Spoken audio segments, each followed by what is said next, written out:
Yo guys, what is good? Welcome back to the No Drinks in the Booth podcast with Chris Watson. Go on, give us a cheer. What's up? What's up? Sorry, it's not like I keyed you with your name or anything. Wade Kadir.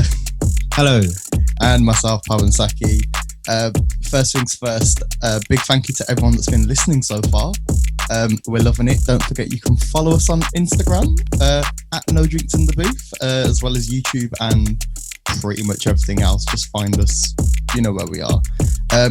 First of all, how's everyone doing this week?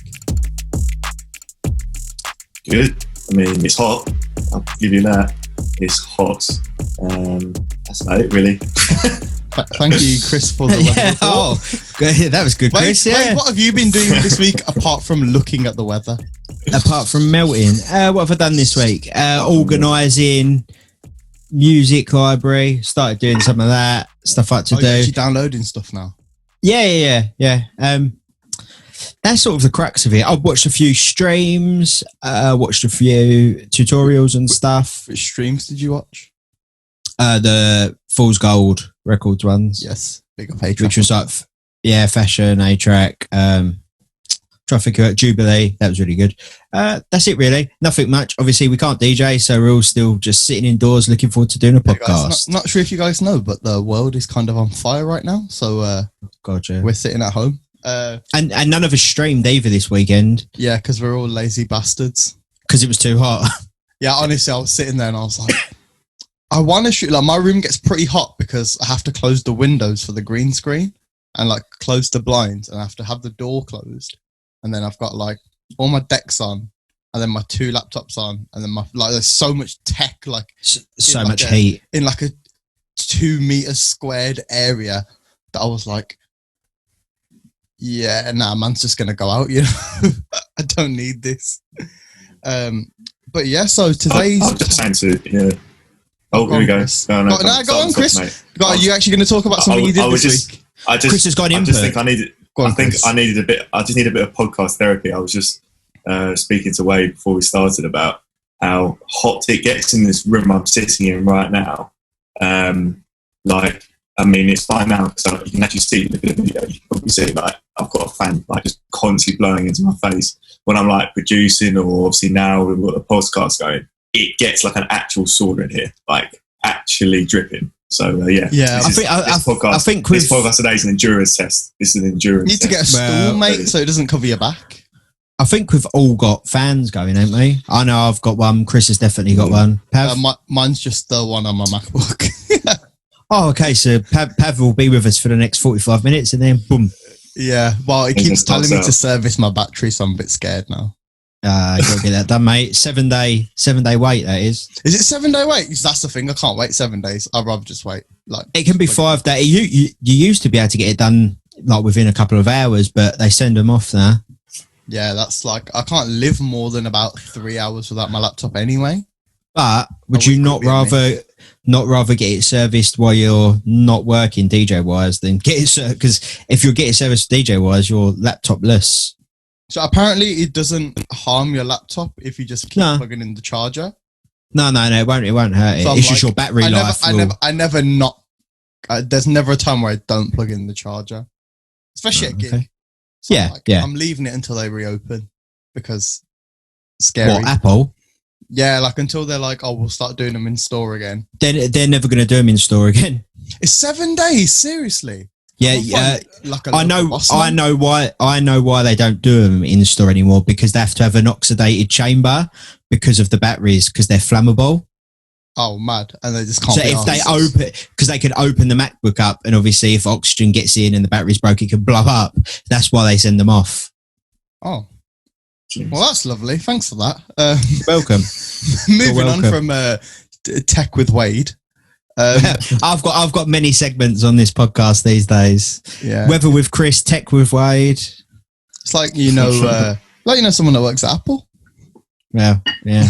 Plug, mate. Plug. Plug. I've got a very good plug. It's called my sister. Bad. But yeah, guys. So today's topic, we thought we'd mix it up a little bit. We thought we'd get slightly techie, maybe bit more niche, I suppose. So we're going to talk about why the album is dead, and it's probably not returning.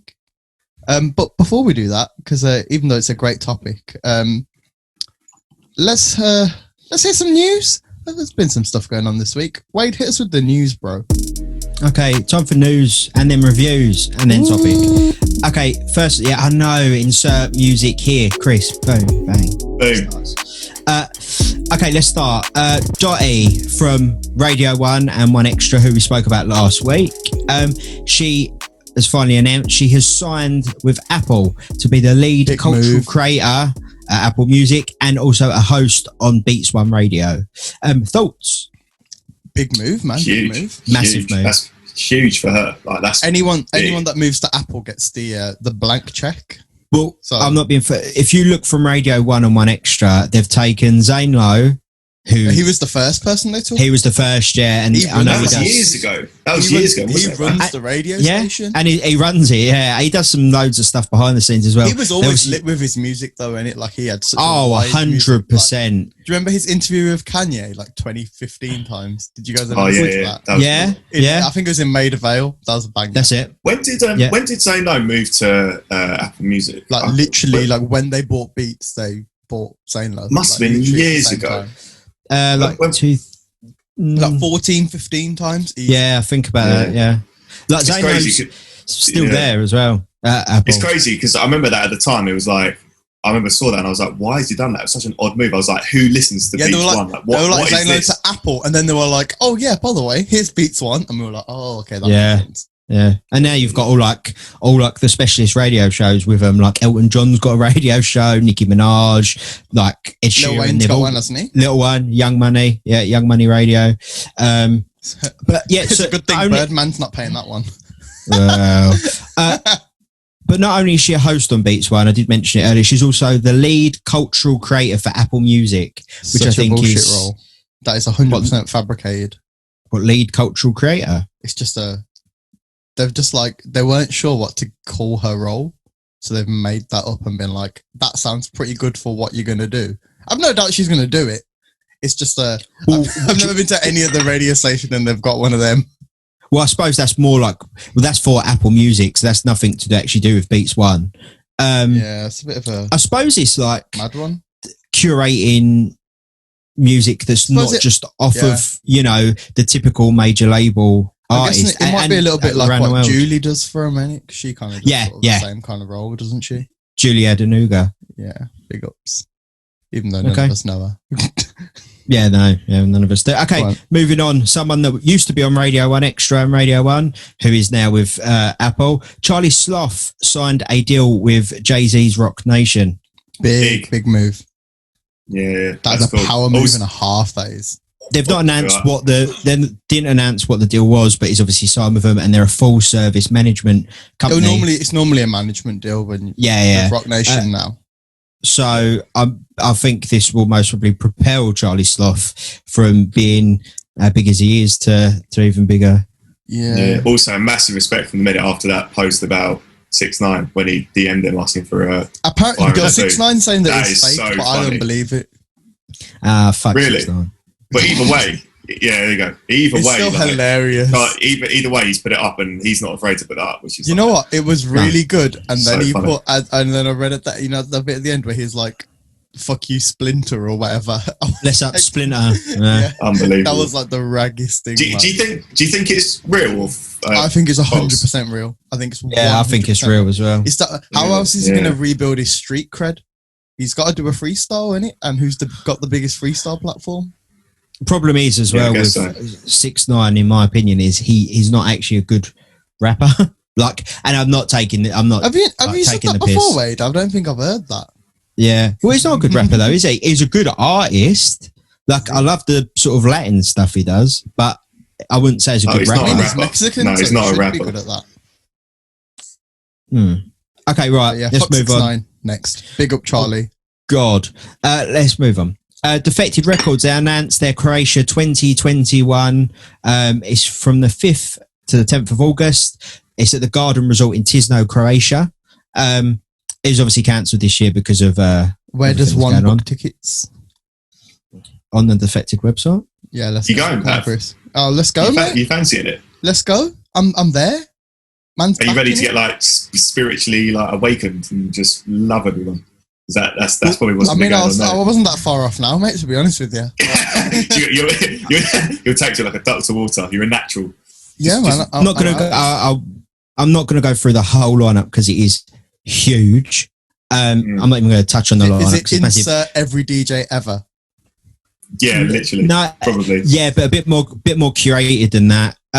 It's Who's the tagline of it, mate. That is everything's in alphabetical order. Oh, that's even But there probably isn't a it's- headline, is there? No, there's Like, it's no not one headline. particular head. Look, there's everyone from Armand Van Helden, Bob Sinclair, Gorgon City, Honey Dijon, Kenny Dope, Nightmares on Wax, Purple Disco Machine, Roger Sanchez, love Purple Disco Machine right now. David Penn, nice. Low Stepper, the Shapeshifters. Oh, Low Stepper. Crazy All right, P. we're there. Let's go. Book the tickets Like, now. there's loads. There's like absolutely loads. Defected and Low Stepper. Don't get Chris any more excited. I'm assuming I'm assuming 6ix9ine is not going to be there. No. I mean, I hope The not. tagline of it is 6 days of house hedonism, 80 plus world-renowned DJs, live acts, and well-being. The thing I want to touch on is the well-being, because Are they going to be at doing the like bottom- yoga, like that goat yoga and shit? this is the thing. At the bottom, it says boat and beach parties, main stage in Olive Grove, the legendary Barbellas, and well-being program. Now, like, that's just What's a well? This is at a house festival. look, that's something that I've not heard of before. Well, I know what a well-being program is, but not at a house. Does that mean just everyone's going to be wearing tie dye? I don't know. Like, I like the idea of it though. I like the idea that Chris is they like, actually "Shit, care about it. Let me get it out the cupboard. Like, they actually care about people's well-being. Like, they're actually they did a it. wellness program. Yeah, they did it before. They did like yoga and fitness classes. Like one, I That's think it was mad. Croatia last year. That's Or Yeah, so this last 2019. So, but I don't think they called it like a well-being program. They just did it as like an extra thing. But now they're doing like a. that's just bonfire. I crazy. think That is. It's kind of like a holiday as well. So I guess you just want to. I really like the idea of that though. Like, because let's face it, a lot of these festivals and raves and like these, like even the little holiday ones, like whether you go Sonar or stuff like that, like they are like full on rave. Like rave. Yeah, there's like no it's- break in it. whether it's drink and obviously drugs and whatever else takes place. Like, I like the fact that they're promoting like well-being and wellness. Like, come do yoga, like, you know, like learn how to like do breathing exercises to great music and great art. Like, that's. I think that's really like, good. Yeah, I suppose if you're like there for like a week, which this is basically. The 5th to the 10th of August. Yeah, Yeah, so it's like it's basically a week, give or take. it's a holiday. Yeah, it's actually a full holiday, and I suppose if you're on site like the whole time, like if you're staying there, if it's a tenting, then kind of makes sense. I rate that. I'm sure we'll see something like that at like Glastonbury or something. I think it sounds silly. Glastonbury already do, like, they do everything. Like, I'm not even joking. It is like, the greatest festival of all time. Though, so. I know people that have been Glastonbury and they've done yoga and they've done like spirituality stuff and they've gone raving with cold cocks. Like, it's mental. I've seen it a few other festivals as well. There's one or festival in like the Peak District. They did it there. It was a whole like wellness tent with like fitness stuff, yoga stuff. I know Festival do it as well. Yeah, Festival. I think Boomtown maybe as well. I feel like Yeah, I've seen Boomtown's on that the place website. that would do it though. Do we think this will be more of a like a start becoming not a trend, but more of a thing, like a wellness or well-being type program will be like incorporated to these festivals that don't do them now? I think they do need like an extra, maybe not necessarily just that. And I can kind of see what you mean by. I don't think it might not become a trend. I think it will be like festivals will have to become like wider experiences for them to kind of survive, because there's not a lot of people. I suppose like people have to go. They need people to go to festivals because it's the only way that artists make money. It's festivals and their own gigs, so they need to make it like a wider experience. A bit like when they did BBK Takeover in O2. There was like they had like 5-a-side games going on and shit like that. So like it needs something else in it rather than just the music, which sounds bad, but kind of unless I think it's a really good thing. Music, it's a thing. Joe, what I think it becomes, maybe it's just me, and this is from obviously going to Disney, it becomes like a full sensory experience. Like, it's not just music, it's smell, it's taste, it's sight. Like, and when you do that, that really does take you out of worrying about stuff. I'm sure that most festivals do have a distinct smell, though. Oh, God. Okay, should we go in with the last... Get your wellies out. Bit of news. Go on then, hit us with the news, mate. Radio 1, they've made schedule changes, and Kiss have also got new breakfast show with Jordan Banjo and Perry Keeley from Diversity. Yes, from Diversity. Perry's the little kid with the afro, innit? Who's not so little now, but yeah. Like 21 or something now. Should we talk quickly about the Radio 1 schedule changes first? What have they changed? Okay. Greg James has got a new time slot. It's 7 a.m. till 10:30 a.m. That's the breakfast show, basically. Breakfast show, but it's not, because I think before it was 6 till 10, and now it's 7 till 10:30. Clara Ramfo has moved from 10:30 to 1, followed by Scott Mills 1 to 3:30, and then Nick Grimshaw 3:30 to 6. Hey, Grimshaw. I like Grimmy. He had the worst breakfast radio show ratings in the history of BBC history. Oh, I actually used to listen to it. I enjoyed it. History twice. It was that deep. Wow. And Radio 1's Future Sounds with Annie Mac, who I think we're all big fans of. That's moving forward an hour to 6 to 8 p.m. And it starts with the hottest record in the world feature instead of being at 7:30. That's what they start with. Ricky, Melvin and Charlie host 8 till 10. And there's a brand new show, Radio 1's Future Artists with Jack Saunders, which airs Monday to Wednesdays, 10 p.m. till midnight. Sick. Because they've got a new head of Radio 1, Alid Hayden Jones, who used to be on He was on Chris Moyles, wasn't he? Used to be on Chris Moyles, and Is Alid the head of Radio 1 now? He was a fucking dosser years ago. I love that. And he did The Clinic. Is it The Clinic? Yes. My God. That was really good. It was like the best show ever. That was really good. Like, I used to listen to that. Like, I think on a Sunday. Like the original Jeremy Kyle, man. Like, it was fantastic. But people like, my missus is eating the last chicken bake at Greg's. What do I do? Shall I like fucking beat her up or just leave her alone? It was mad shit like that. And then it'd be like sort of team problems. Like, my friend won't talk to me. I don't understand why not. Like, the worst thing is it used to come on at like 2 a.m. So it's like, bro, go to sleep, and you got school in the morning. Oh, quickly as well. Changes to their Friday night schedule. So Radio 1's dance party with Annie Mac is now 6 till 8 p.m. Big up, Danny Howard is 8 to 10 p.m. and Pete Tong is 10 p.m. till midnight, and then midnight till 2 is the essential mix. But they've all moved earlier, from what I can tell. Probably because no one listens to radio at night. I think the problem was Annie Mac's show, which I listened to on my way to gigs, because it was... I think it was 6 till 9 maybe, or whatever it was. You'd sort of I used to catch the last sort of hour, but her show was sort of about like who's raving, like let's go out. That's supposed to be ideal to start from 6 p.m. and then at 8 o'clock pass over to carry the party on with Danny Howard and then Pete Tong. Yeah. It's sort of like, it was a little, people go out earlier and people sort of do things earlier, like pre-drinks and stuff like that. So I think it's a good schedule change. I miss pre-drinks. Now it's just drinks. Yeah. Okay, moving. House. True. You can go to the pub and eat out to help out. Don't forget. I'll help out when we do our episode at the Covered Wagon. You'll see that. Plug. Or the sitar. I've never heard of that one before. I've not heard of the sitar, mate. No. It's bloody Chris's local, mate. That is. Don't diss the sitar, mate. I don't know. I've never been. It's a bit of a journey from Birmingham to Chelmsford, mate, just for the sitar. I'd do that. Yeah, I'd do that. Big shouts to the sitar in Chelmsford. It's all about your dedication to the session. Big up the sitar. Right, let's finish talking about the breakfast shows. And Kiss's obviously new breakfast show with Jordan and Perry from Diversity. Thoughts? Oh, they must be. I think Jordan Banjo was already on there. Perry, I think he did like a show, maybe like obviously Kiss have DJs like throughout the night. I think he did like one of the night shows, maybe like a 9-10 o'clock, maybe Kiss Fresh. I'm not sure, but I know he was on there because I'd see him advertise stuff before. Don't listen to, because this is obviously taking over from, I know Ricky, Charlie and Melvin left and went to Radio 1. That's a big move, that was. Yeah. And then I can't remember who they put in at Kiss. I think they just used like filler, like Alex and Sam and people like that. Like literally, like the presenters they use in the day, just moved them into the breakfast show. Like this is them sort of announcing, nah, this is our big breakfast show again.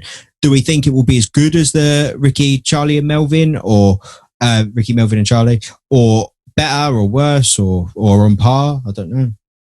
Go on, Chris, hit us with the facts. They've kind of become like a household name, like Ricky and Melvin. I mean, it'd be interesting to see what they can do, but it just comes with time, doesn't it? I think that they've already got a nice little boost from like the diversity thing. I feel like people that are fans of diversity and know about the X Factor. Diversity was like 10 years ago, though, man. Yeah, I know. I guess so, but they do a lot of presenting, don't they? They do like Sky One shows. Yeah, they're in that world, so I feel like they'll do quite well. I think. Oh man! Do you think it will be on par with Ricky, Melvin, and Charlie's breakfast show, or better, or worse? Definitely not. May on par at best for me. Yeah, I think it will be on par. They were really good, so we'll see. Yeah, that it sounds to me. So I think it's like they were really good, and these guys are really inexperienced. So to then put them in, especially to go on a breakfast show, like your two most important shows on radio are your breakfast show and your drive time show. So it's like, if they're not like absolutely shit hot, then there's a problem. Like we saw Radio 1's ratings go down loads just because Grimshaw was on breakfast. And that's why they changed him. So it's like those two shows make a difference. Like Greg James was on Drive Time. Yeah, I like Greg James. Greg James is wicked. He's got a really cute dog as well. Oh, well, check out his Instagram for the dog. Do we think their lack of experience in presenting radio shows, especially like a breakfast show, which is such a big load to bear, do we think that will mostly go against them or help them, or like because they're new to it, or you think they'll just skate by? Pick it up. They're already in like the entertainment world, so I think they'll pick it up quite quickly. I think they'll do it quite well. I'm just not quite sure if they're going to be interesting enough. Well, I think the thing is, I'm sure there'll be segments and like little things they do. The thing, obviously, Kiss, like most radio stations during the day, is all playlisted. I think the nice thing about Ricky, Melvin, and Charlie was they were into their music. Like Charlie obviously goes off, is in the electronic dance music world. Ricky, Melvin, and Charlie do gigs. I've DJed with both of them and all of them together. They really do know, like when I mean they know their music. Well, follow me at DJ Wakey It. When I say they know their music, they actually really know their music. Like they're not fake guys that pretend to know it; they know it. Do you think Jordan and Perry are going to have that type of music knowledge? Well, I was about to say, do you think Jordan and Perry are about to start DJing? Oh, I mean, everyone does. DJing is the easiest. I was listening to a podcast, I think it was yesterday or the day before, and they were talking about this, and they were like, it's really easy to just get, these like random people that are like not famous for doing anything. Obviously, these guys are famous for dancing, but you know what I mean? Like people that are not famous for DJing or music. And just because it's not immensely hard to learn how to do a easy mix of like a few house tunes. Like you could pick it up as long as you got like a basic music knowledge, like you could learn it in like a week if you really wanted to. And so it's really easy for them to be like, oh, right, well, let's book Jordan and Perry. Oh, what do? They're just going to dance. Oh, no, they'll do like a 45-minute DJ set as well, and then they'll do a little meet and greet. Yeah, here's 10 grand. Oh, easy, nice and done. So I wouldn't be surprised. So you're saying like they'll like learn enough to be booked, and then they'll just do that. They'll be like influencer DJs. We've all seen celebrity DJs. Most of them are shit. The one thing I'd say on the celebrity DJs, no, because you've got a point. You have got a point. But they're not there because they're DJs. No, but also fine kind of thing. The one thing I would say about it is there's celebrity sort of influencer DJs that do it because they want the bookings and the money, and then there's the ones that do it because they genuinely want to learn the craft and be a Marvin DJ. Humes is a sick DJ. Exactly, I was going to mention that, like Marvin Humes, who Russell Peters as well, the comedian. Yeah, is a bad boy scratch DJ, and it's because they generally want to know the craft. They love music, so I don't try and categorize and put all of all of them in one sort of basket, because there's. But it's up to them to sort of differentiate rather than 100%. Yes, rather than us trying to split them. Like they have to show us that it's not that kind of thing. I think they're going to be successful. I think so. they're going to do well. I do. I generally. I think they're doing really well from 3 episodes on Britain's Got Talent. Mate, look, I think they're both very charismatic. They're both extremely likable. I've watched them on different shows, and obviously there's diversity. I think unless the programming is absolutely atrocious, you'd find it hard not to like them. Yeah. I rate Jordan, and Perry's kind of cool because he's like younger, so it works because everyone remembers him as the little kid. Yeah, I think they're going to do okay. Now he's like 20, and we're like, sick. I think he's older than 20, but he's like about our age, somewhere like that. Yeah, he's about our age. Yeah, but that was the news, guys. Okay, moving on. Should we get into reviews? Release reviews. Yes. Right, we're going to try and actually rinse through these because we realise we take far too long, but that's still probably not going to happen. But no, we will get through them quick. We're going to get this. Strap yourselves in for the ride. There's 15 tracks, and to sort of, I'm going to explain it a little bit, just because we talk about do up, down, and no one has a clue why. Every week we do the release reviews. We go through, I'd say, normally 10 to 15 tracks. We say why we like them, if we like them. We do up or down, no in the middle anymore, because you can't sit on the fence. You either like it or you don't. No one wants to be neutral. No. But to explain up or down, up means you like it, you'd listen to it, you'd play it, it's your thing. Down doesn't mean you hate it or dislike it. It just means it's not your thing. It might not be something you'd listen to. Maybe you'd play it, but it's just unless not it's for you. Young, in which case you definitely hate it because we learned that last week. Well, from Pav, yes, we did. You definitely hate it, mate. And then at the end at the end of the reviews, we do a track of the week, which we all pick our own track of the week. Sometimes we all agree, sometimes we don't, which is pretty much this podcast. And let's start. Let's just start. Yeah, that's a tagline. Sometimes we agree, sometimes we don't, but that's just our podcast. We'll use that hashtag. That also, don't forget, you can find all the tracks we talk about in this podcast, like we do every week, in our Spotify playlist, and the link will be below. And there will be a YouTube playlist as well, if we can be asked to make it, which we probably will be, because that's a good idea. Yeah, but we definitely have the Spotify one, because I know, because it's online. Right, let's start. First release, Popcorn. It features Drake and Party Next Door. It's called Twist and Turn. It's off the Fix tape, which dropped, I think, on Thursday or Friday. I can't remember which day. Let's start with Chris. Really like this one. I'm a Drake fan. It's crazy hearing him go from Only You freestyle to this in a few weeks. Absolutely crazy. I really like this one. It's an up from me. Okay, Pav? Yeah, I also really like this one. One thing I did notice, a bit nerdy for the group, but I know Chris and you, Red, to be fair, will appreciate this. I'm pretty sure the snare in this tune is the same one that's on Blem. That's the first thing I really realised. I didn't know listen to it. I'm going to listen now. It's like that weird, like kind of like hat clap snare mix. Light snare. Because there's all those produced, like Boy Wonder and all those guys, they all share samples.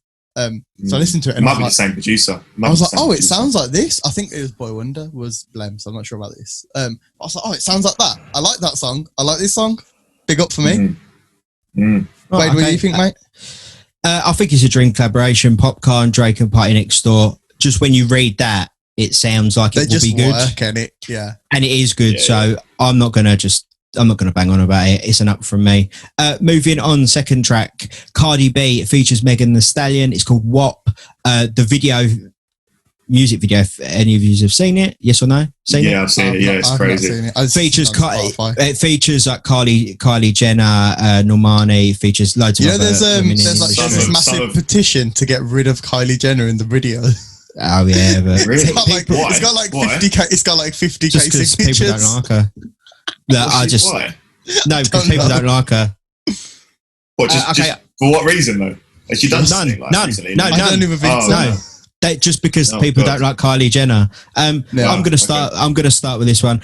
This literally sounds like what Cardi B and Megan Thee Stallion's song would sound like. Like, it's what you imagine. There's not really thing. It's look, let's face it, girls are going to love it because girls love Cardi B and Megan Thee Stallion separately. When I heard the C there, I was not expecting you to say Cardi. I'm just going to be honest, given the contents of the song. Yeah, who was he going to say? Have you actually listened to it? Yeah. I mean, apart from the fact she's talking about dick for the whole first minute and a half. Yeah. When he said, because girls, he was like, it's exactly what I think they said, because girls like cut, and I was like, this is going downward spiral. Yeah, it's a pretty charged song. It's a pretty charged song, I'll give you that. Yeah. Okay. So I'm going to say it's up. If the clubs are open, I'd be getting requests for it and playing it. I actually quite like it because it sounds like what I think they sound like. Chris? Yeah, I mean, it's pretty crazy. Like, some of Cardi's outfits in the video are just ridiculous. Like, impressive, but like ridiculous. But yeah, I'm up on it. It's just out there and it's like bold, crazy. Girls are gonna love that for sure. Are you up on it because of the song or because of the video? We didn't audio here, mate. Not the whole video. thing. The whole package I like. It's an up for me. Okay, fair enough. I'm gonna have to be a down only because we got rid of neutral.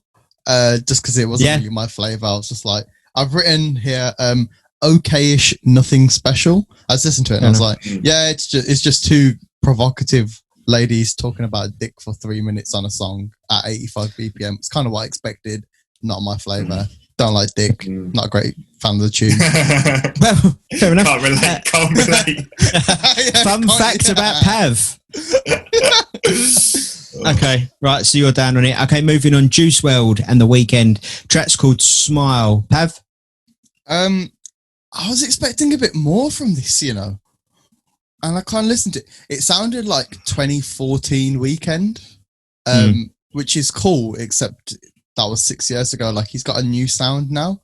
I was hoping it was going to sound more like The Weeknd's new stuff rather than like Juice WRLD sort of, I say old stuff, like his only stuff. Again, I'm going to have to be a down by virtue of there's no neutral because I wrote okayish and that's it. I was just like, okay. Yeah, it's like, just sounds like Lucid Dreams Part 17. Okay, yeah. Okay, Chris?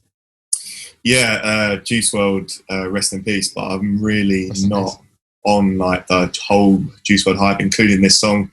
Didn't really do anything for me. It's a bit depressing, isn't it?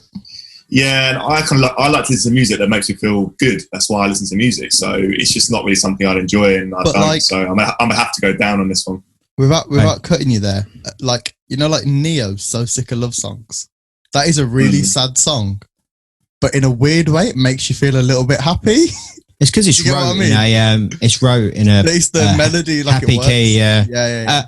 Juice WRLD and The Weeknd Smile. I'm up on it because I like the fact it's sad, because Juice WRLD is a sad rapper and The Weeknd is a sad singer.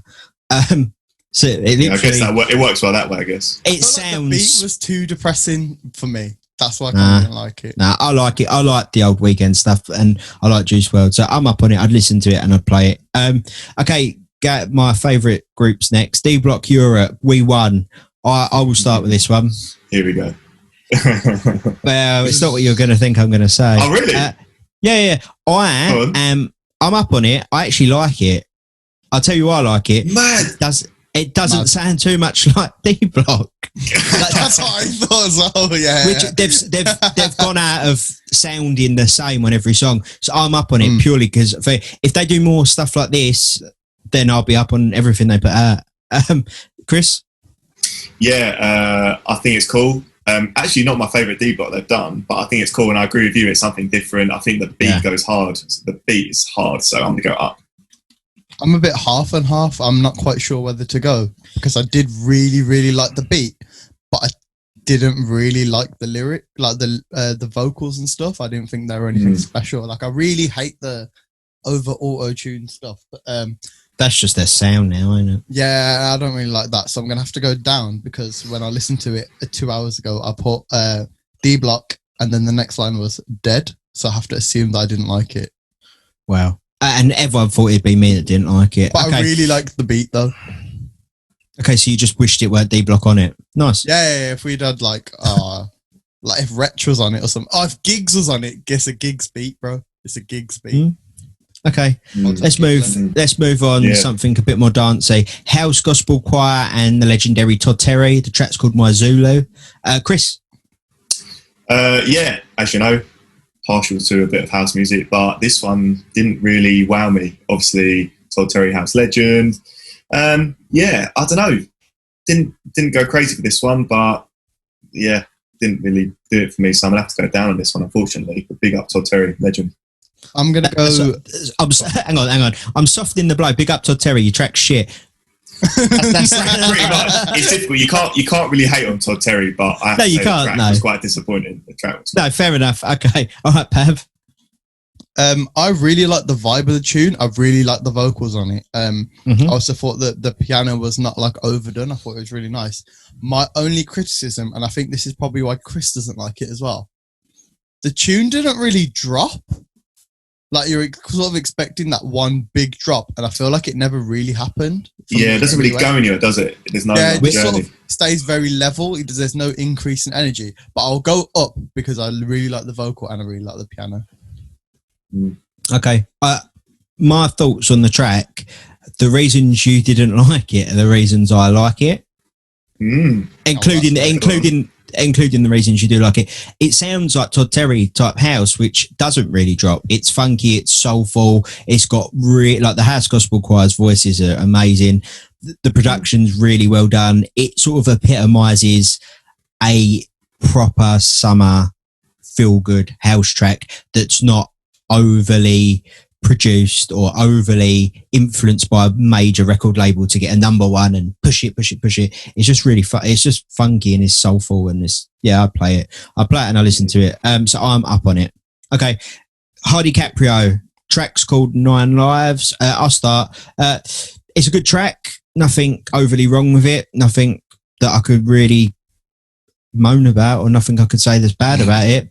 But I'm down on it because it just sounds like every other track that's out. Like, if you put that in a mix, I'd just be like, I wouldn't Shazam it most probably. So, but I'd play it in sets. I would play it in sets. I just personally wouldn't listen to it myself just because it sounds very samey. So I'm down on it. Pav? I'm up on it. I really like Hardy Caprio. I think he might be my favourite artist out of that whole kind of group of artists in that sort of style, in that sort of age group. I really like his flows and I really like his bars, and I feel like when he raps on tunes it can often sound quite melodic, which I like. I was just really happy there was like a 140-ish BPM song that wasn't drill. Like, that's the point for me. I think that's probably what tipped it over the edge. I can understand what you're saying. It did take me a little bit to get into it, but I rate it. It's not bad. It's not drill. If it made it a drill song, it would have ruined it completely. So you're up on it then, yeah? Yeah, I'm up. Okay, Chris? Really like Hardy Caprio. I actually like this track. The beat is really cool. It's like a drill beat, but it's like a soft drill beat. It's like half R&B, isn't it? Yeah, and it's got it's like drill tempo, like drill rhythm, but it's like a bit softer. So big up to the producer and drill and B. Interesting. One quick thing I want to ask about this. Actually, I've heard it like 3 or 4 times. I can't tell from the lyrics exactly what is he like flexing, or is he like saying something a bit deeper? Because sometimes Hardy Caprio gets a bit deep with his lyrics, which I quite like. I've got the answer to that. Have you? Yeah. Sorry, I feel like I might have to genius this, but Wade, if you've heard it, yeah, I've got the answer. Hardy Caprio, if you're listening, could you comment down below? Because I don't know. No, I generally don't know now. It's an interesting one. I don't know. Some of these let me get the bars up. You guys the beat is quite soft. It's an interesting track, so that's why I like it. It's something a bit different. I'm going to go up on it, but it'd be interesting to read about the lyrics because I feel like he's got something to say in his lyrics. I think, but it's just, or maybe it's the way he delivers them. It's interesting. The one thing I'd say about it, even though I gave it a down, it's not bad. It's not like some of these when we say down because they're shit. Basically, it's actually a really good track. And like the reason we do the up and down is some of the stuff is for us, some of it isn't. As a DJ, I really like it. Personally, I just wouldn't listen to it. Like it's really boring, ain't it? I just wouldn't listen to it. Or if I did listen to it, I wouldn't then be like, oh my God. I wouldn't be Shazamming it. Pav, have you found out about the lyrics? Are you? Yeah, no, he's kind of flexing still. He's just flexing, yeah. Maybe that's what it was. I don't know. I think what I'm getting at is that it's just the way. Yeah, I think what I'm getting at is that it's just the way it's delivered with the beat and the style of it. It's something that I personally haven't heard much in UK kind of hip hop or that kind of scene. So yeah. Well, look, he gets 2 ups and 1 down. That's not bad going. Focus on Wilkinson's the next track, and the track is called Air I Breathe. Anyone want to go first on this one? I'll go first, if you like. I was a big Sub Focus fan back in the day, 2011, 2012. Rocket. Rocket, that album, and Desire, the track he put out, which I don't think is with Wilkinson, it's with Dimension. That was really good. Love that track. But this one, it just sounded a little bit, I'm going to have to say, samey. Does it sound, do you think it sounds amazing production, just a little bit samey? Do you think it sounds Sub Focus samey, or like in terms of like the genre samey? No, not the genre. I think just Sub Focus and Wilkinson samey. If you listen to their previous releases, they did one called Take Me Up. It sounds like very similar to this.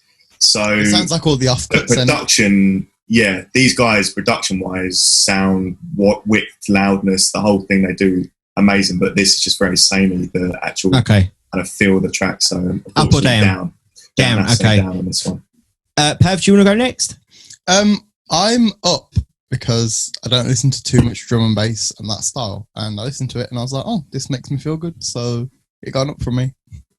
Wicked. That is the perfect answer you've just given. Short, concise, and you've said up. Sub Focus on Wilkinson, Air I Breathe. I agree. I'm literally up for all the same reasons as you. I'm not big in drum and bass. Like, I don't play a lot of drum and bass. I know about drum and bass. It's just not my scene. I know people that love it like to death. I really like Sub Focus. I really like Wilkinson. It seems to be a running theme throughout these reviews, especially today, is that what it sounds, how it looks on paper, it sounds like a Sub Focus on Wilkinson track. Yeah, which is why I like it, because I like it when artists sometimes do what they're known for. So for me, it's an up. Okay. Lotto Boys featuring Camille. The track's called Miss Jagger.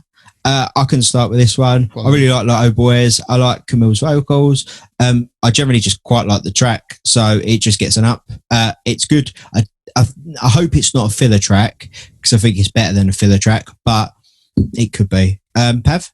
I completely disagree with you. I think it absolutely is 100% a filler track. I think it did, for me, absolutely nothing. It felt like it did like nothing for me musically, emotionally, physically.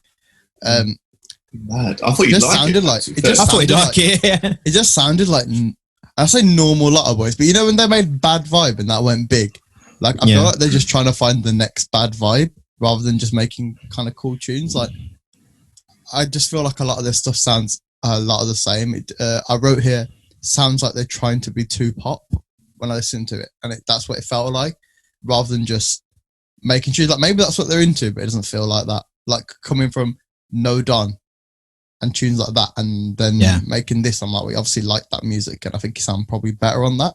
But yeah, so I'm gonna have to go down. Okay, Chris. Yeah, I think Lotto Boys, they're back. I swear they broke up, and now they're back. No, you might know this. Who was their manager and third member. There was a big dispute about them, and then they all broke up. But I thought there was only 2 of them. Lucas stayed together. Yeah, I thought it was just them 2. Well, right. That's not in my news, so we're not talking about it. Move on to the track. Yeah, it was about 2 years ago. That's why. Oh yeah, that's why. Sorry, the track. The track's cool. It didn't wow me, but it's good. It's a good track, so I'm going to go with up. Okay, it's definitely going to get played out at JD Sports, so it's, literally. Look, we all know it will, and I'm sure when we're in JD Sports, we'll all go, "Oh, that's the track that Pav hates." Moving on, one of my favourite producers, Hudson Mohawke. The track is called Monte Fisto. I'll go first with this one because, I'll put it on the list, and is one of my favourites. I really like the track. It sounds like Hudson Mohawke. It's trappy, it's funky, it's got like some sped up like vocals. It's Hudson Mohawke, and it sounds a bit like the stuff he did when he was doing the Tonight stuff. I am all for this track, and I would play it in a set whether people liked it or not, and I'm up on it. And that's the real reason why you haven't got any gigs. Well, I play Hudson Mohawke in my gigs, and I'm doing just fine. Thank you very much. Do you actually? Do you actually play Hudson Mohawke? Yeah. Mad, mate. We've not been DJing together when you played it. I would have lost my mind if you did. That's crazy. I can't. Off the top of my head, I can't think of what ones to do. Did he do Higher Ground, or is that TNGH? Tonight, yeah, that's him, and I can't remember who he did it with, but that's him and someone else. And Higher Ground is their song. That's not Hudson Mohawke. That's Hudson Mohawke and another artist that he collaborated with. Oh right, yeah. I'm gonna literally look who it is now. Anyway, while you're searching for it, Chris, what do you think of the tune? Oh, the tune. Yeah. Do you know what? The tune. For me, the tune. The track, not my favourite Hudson Mohawke's done. I've not really listened to him in years since what we're talking about now, the Tonight project and stuff. That's when I used to listen to him. I was a big fan. Didn't really do a lot for me, this track, to be honest. It was a bit too much for me. A bit too far out there, a bit too crazy. So I'm going to have to go down on this one. You're getting cut. Oh, sorry. You're getting cut this podcast. Wade's firing me tomorrow. Quickly, just to obviously give you the background, the Higher Ground song by Tonight is Hudson Mohawke and Lunis. That's their collaboration. Yeah. That was some wicked and the track that I always play, one of the things is Duck Sauce Energy, the Hudson Mohawke remix. I always play that. I love that. Pav, thoughts? And I can't believe you're down on it, Chris. We're no longer friends. Well, I think this is becoming a one-man podcast because I thought it was a bit shit.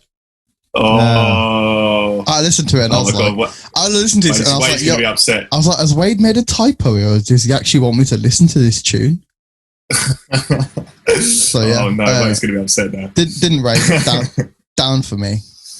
Do you know, Pab, do you think it was just a bit too out there? Do you think that's what I thought? I was trying to get into it. I was just like, this is just too crazy. Yeah, it felt it's a bit tribal for me.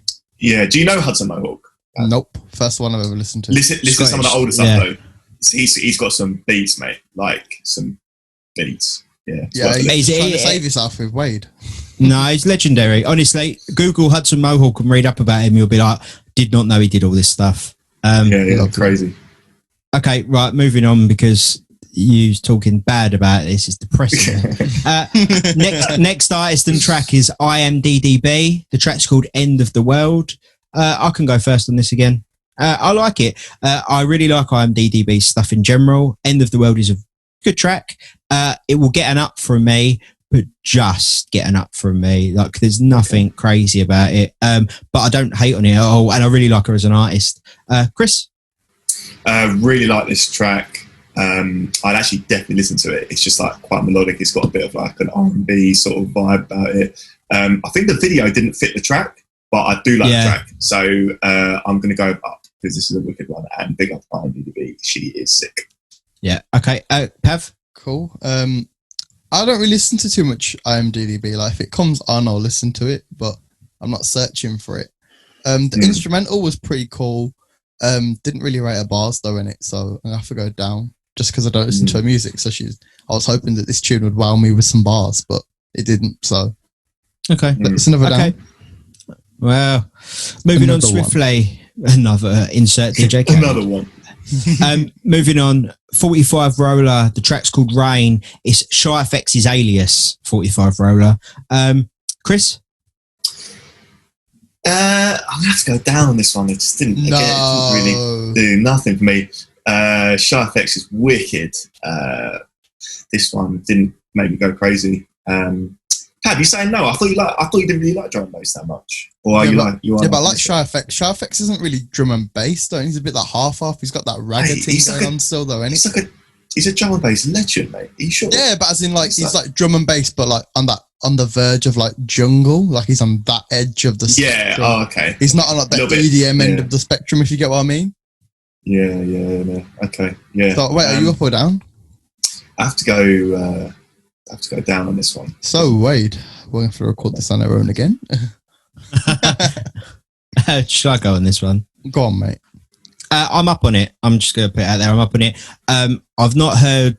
I don't know if the 45 roller alias is something he's used before. If it's new, I don't know. I'm not, like I said, I'm not big into drum and bass or jungle or any of that. But I think Shy FX is sick, and I think this alias is sick. This track is sick. It's a big up from me. If I was to play drum and bass, I would play it. If I'd listen to this happily as well, which is saying quite a lot from me.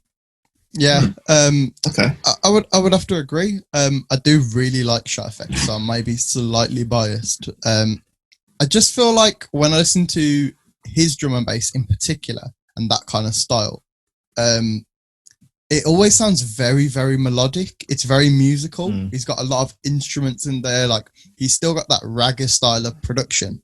So he's still got like your trumpets and your horn sections and stuff like that, which I think why his music does so well. And this song again is no exception. Big up, love you, Shy. So you're up on it, yeah? Yeah. Okay. Right, moving on. We spoke about this guy earlier in the news, signing his deal with Rock Nation. It's Charlie Sloth. The track features Dino and Polo G, and it's called Purple. I'm sure we all want to talk about this track. Chris, you can go first. Yeah, really like this one. I mean, it's kind of like a tastemaker as Charlie Sloth. You're going to expect some quality, and it doesn't disappoint. It's quality and a wicked kind of US-UK hookup. Yeah, Charlie Sloth making things happen is an up for me. Pav? I didn't like it. Ooh. Oh. I know. I'd like to point out we don't actually talk about these tracks until the podcast, so these are genuine reactions. I mean, I didn't listen to them until 2 hours ago, so that's even better. It's full fresh in the mind. Fresh. Yeah, I just wasn't a huge fan. I was listening to it and I was like, yeah, it's all right. It was cool with Polo G on it. And then Dino came in, and I don't know why everyone hypes Dino like it's a big man thing, because I don't think he's that good. I think he's all right. I don't think he's like... First it was Be Young, and now it's Dino. No. Like Dino's younger in it, so he can improve. But like he does sound good, but people are making it out like he's the new Michael Jackson, especially in the hip-hop world. Because Dino's the only guy that can hold a note. He can sing, yeah.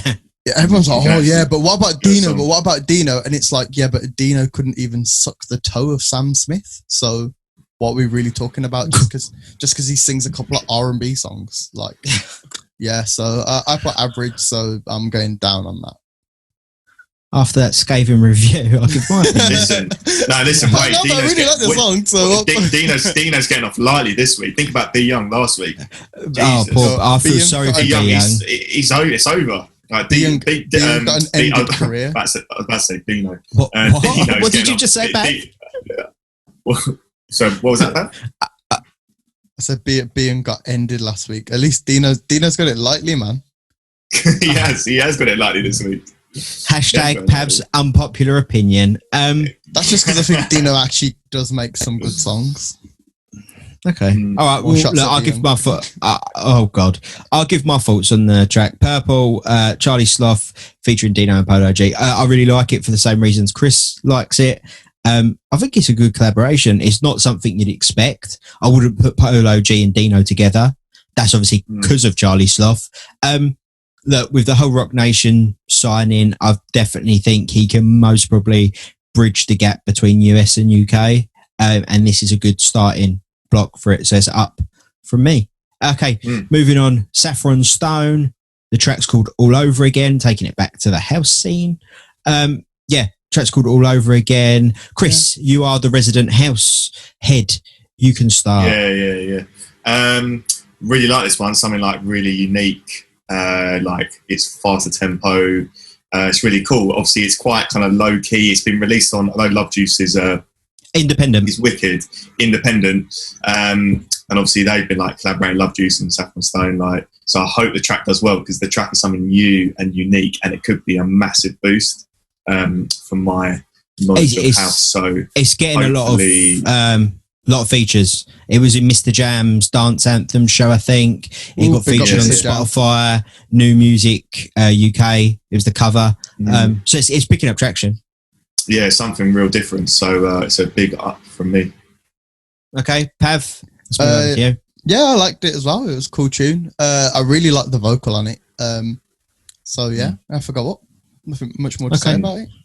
Okay, Saffron Stone all over again, out on Love Juice Records. My opinion really on this is I really like it. Like when I first started listening to it, I thought, right, okay, yeah, and you're like, it's a house track, it's a good house track, and then the vocal was like, yeah, spot on. I would play it, I would listen to it. I can't knock it. I really can't. It's a really good summer release, and again, it's independent on Love Juice Records. I can't knock it. I really can't. It's a good ravey summer tune, and the vocal is 10 out of 10. So it's an up from me. Like okay, moving from independent label to major label, Doja Cat. The track's called Freak. I'll start with this one. I don't like it. Wouldn't play it. Don't want to listen to it. It just sounds like it's true. It just sounds. It sounds like other Doja Cat records, but like it's just alright. It's look. If In the Middle was there, it would be In the Middle, but it just doesn't do anything for me. All right, Chris, go on, Chris. Do you want to go next? So I'm down. Yeah, didn't do anything for me either, to be honest. I'm gonna have to go down as well. I don't have anything to say about it. I was heard it. I was like, oh, okay. I'm just never gonna go back to it personally. So I have to go down, unfortunately. Yeah. 2 downs. Pav, save it with an up. Well, I mean, if you guys are looking for the fairy tale story there, it's not happening. It's just a bit shit, isn't it?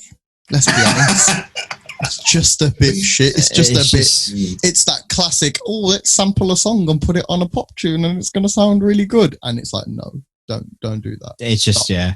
I put, and I quote when I listen to it, hate it, sounds like a shitty John Lewis advert song. And that's exactly what it sounds like. And that's exactly where she's going to make her money. So I'm not going to cuss her for that because maybe he's in it. But 100% it's going to be on like, available now at Walmart. Like it's going to be one of them things. Yeah. So 3 downs? Yeah, 3 downs.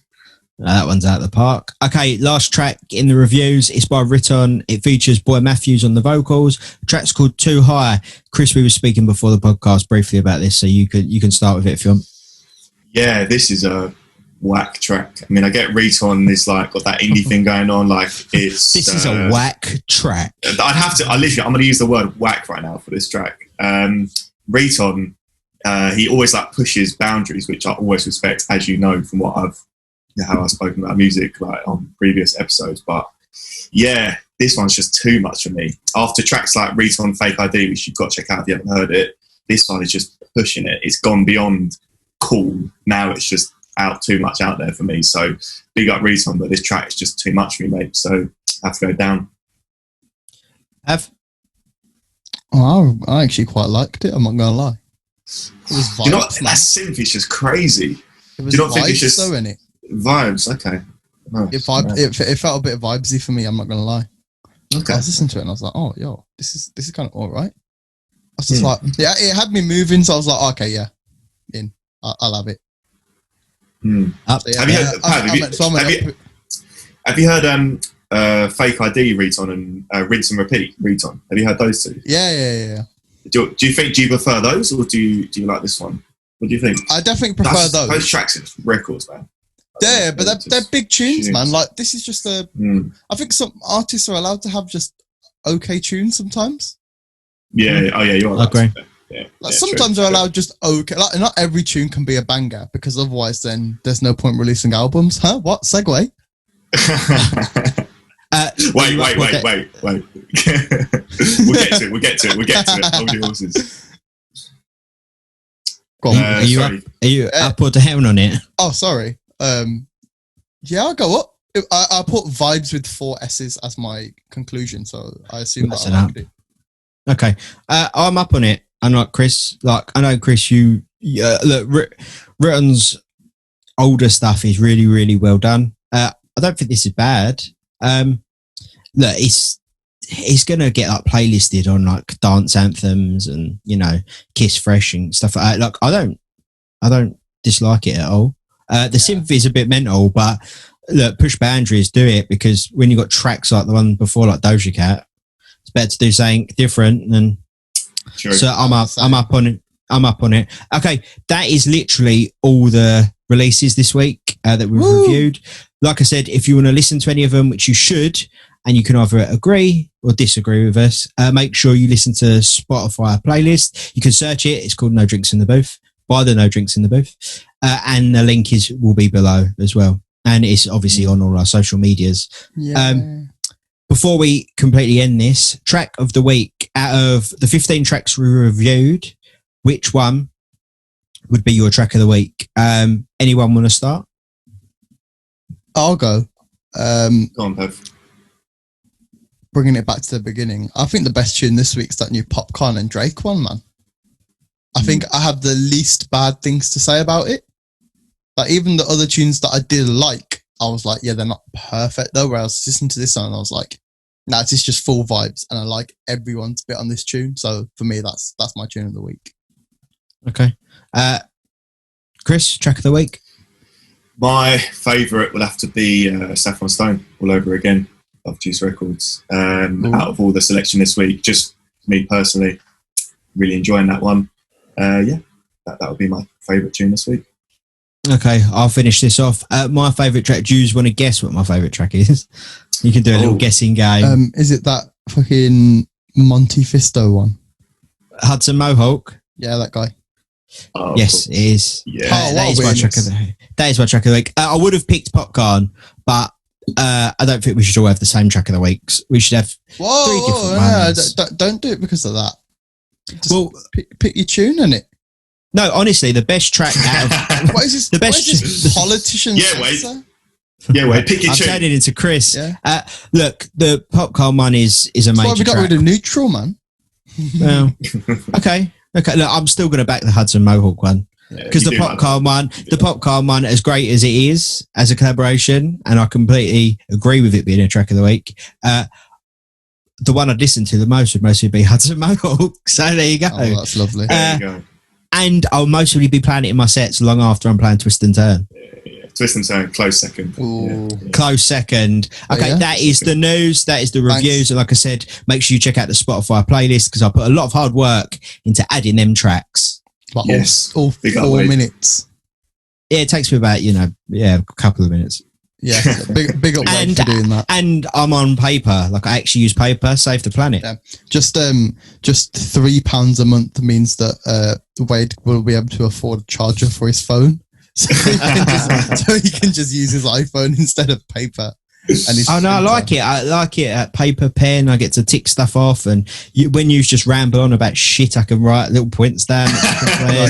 Don't have talk for too long. Don't bring up Be Young. Leave out Dino.